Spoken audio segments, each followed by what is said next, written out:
Hi, my name is Mike, and this is the fifth video of me building an event management software. In previous videos, we created parts of the API and the front end. Today we are starting to work on the standalone app. It will involve creating some hub methods, some endpoints, and of course the WPF application itself. But let's start with a quick overview of the architecture and the signal flow. When designing, I always plan with multiple nodes in mind for failover as well as load balancing. So the app will make its first call to the main API server.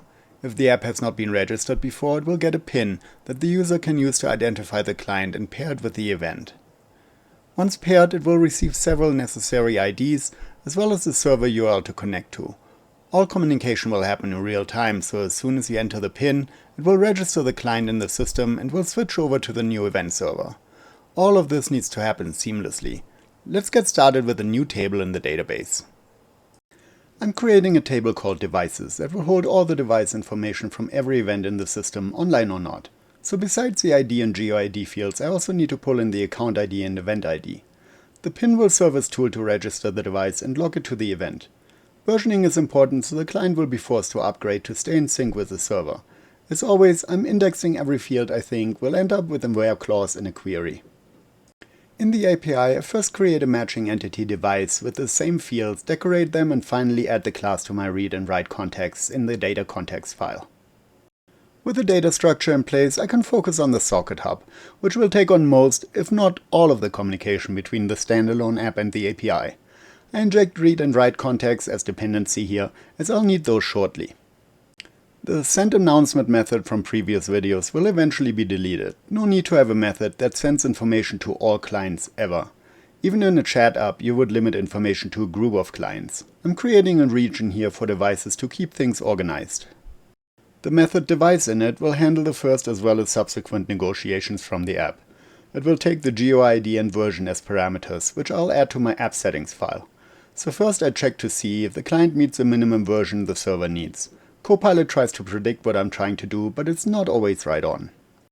Depending on whether the device has been connected before, I either update or create a record in the database and send the response command deviceInit response back that contains an error code, ID, GeoID, account and event IDs, event server and eventually a token also, but I won't implement the token here. The PIN needs to be verified against the database to make sure it has not been used before, as it has to be unique in this application. I'm slowly filling in all the to-do parts here. If the device is valid, I'm actually generating a new GeoID and update the record with last log on and version so the record in the database is always up to date. I'm spreading the load of the server over all nodes by querying the nodes table and getting all the active nodes. I'm using the modular operator with the event ID here. This will also work if there is only one node to work with. After checking a few things, this hub method seems to be good to go, and I publish the project to the server. With all the preparation out of the way, I can now move on to the actual app itself. I start a new project in Visual Studio 2022, pick WPF from the templates and choose a name. After some loading and preparation, the template shows the default main window.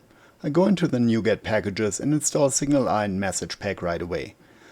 They will provide real-time communication that users are accustomed to these days.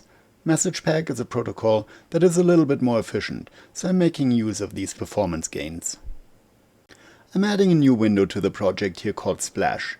It will be the loading screen and is what people see when they open the application. All the connection logic and loading display with progress bar will be housed in this window. So I'm resizing, changing color, removing the handle, setting it to topmost and center screen, and adding a background image. Now I'm actually adding the progress bar and editing the margin so it looks just right. Changing the colors to match the logo is a nice touch. Next comes the loading message that will inform the user about loading progress.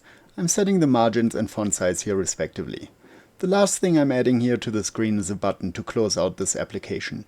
Just like most applications, it will display at the small X in the top right corner.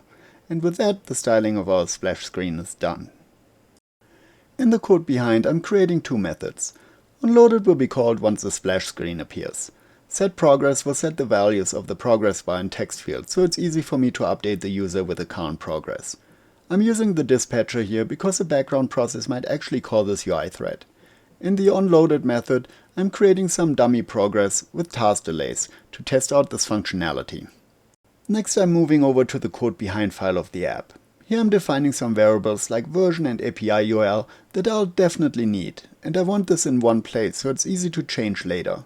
I'm also defining the variable hub connection that will take care of all or at least most of the communication with the server. In the app method, I'm setting properties of the application that will be set as default when the application starts. These are the settings before the application makes its first ever call to the server. Next comes the onStartup method that tells the app to open the splash screen. This needs to be defined in the XAML of the app itself, so I'm changing startup UI to startup here and reference the onStartup method I've just created. I'm testing out the project here, and after some loading the splash screen shows, but the progress bar does not progress. That's because I forgot to add the loaded event handler to the splash method. I'm also adding a click handler to the button that closes the application. Now I'm writing two public methods into the app itself. One loads the properties and the other one saves them. I'm actually making use of some isolated storage of the application, and I'm either reading or writing a file while looping through all the properties. In my view, this is a far better approach than writing values to the registry of Windows. Each user has its own storage, so different people logging in can have different versions of this app running. The whole save properties method is pretty much written by Copilot. That's how powerful this tool is. Just checking everything here for correctness. In the code behind of the splash, I remove the dummy progress and create a new async method called connect. This method will be called at least twice each time the app starts. I'm setting an optional parameter here called first call that will distinguish between the two calls. In splash loaded, I'm calling connect with the optional parameter true. First I'm loading the properties from the protected storage. Then I'm doing some cleanup so the hub connection is ready to be initialized, before setting up the hub connection again using the hub connection builder. I'm connecting to the default API server when it's the first connection, or the event server in case it's the second or final connection. I'm creating a retry policy here, as the default policy gives up after a few attempts. It tells the client to keep connecting randomly between every 5 and 20 seconds until a connection is established again, and I'm adding this here to the connection builder. The big try catch block lets the user know that a connection could not be established. Inside I'm starting an async connection and sending the server a device init message. When the device init response comes back, it's time to save the data that's coming back in the properties and eventually in the protected storage, and depending on first call and returned error, sends the user to the main window or lets the user know they have to enter a PIN or update the client software to the latest version. Setting up the second call is done by calling the connect method again out of this response hook. I'm testing out the functionality here, and after a little debugging, the splash window correctly shows the PIN that the user needs to enter. Looking at the database, we can see a record has been created with the account and event ID set to 0. Setting an event ID manually into the database and restarting the app causes the app to correctly load, connecting to the right event server and opening the main window screen. The loading part of the app is done. Back in the API, I'm creating a new controller for the devices. I'm adding the standard route version and rate limiting to it, and injecting the configuration database context as well as the hub context as dependency into it. Then I'm creating an endpoint init that takes a PIN, an account ID and an event ID. I'm not adding testing functionality here to make sure the user is actually allowed to add devices to this account or event. I'll have to do this later. Right now this endpoint is accessible to everyone.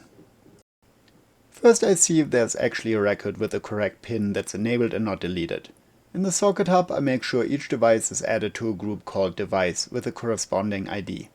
Later when I keep track of connections dynamically, I can go a different route, but this will work for now. Back in the init endpoint, this group will receive an init device response message, which will cause the app to drop the connection and connect to the event server.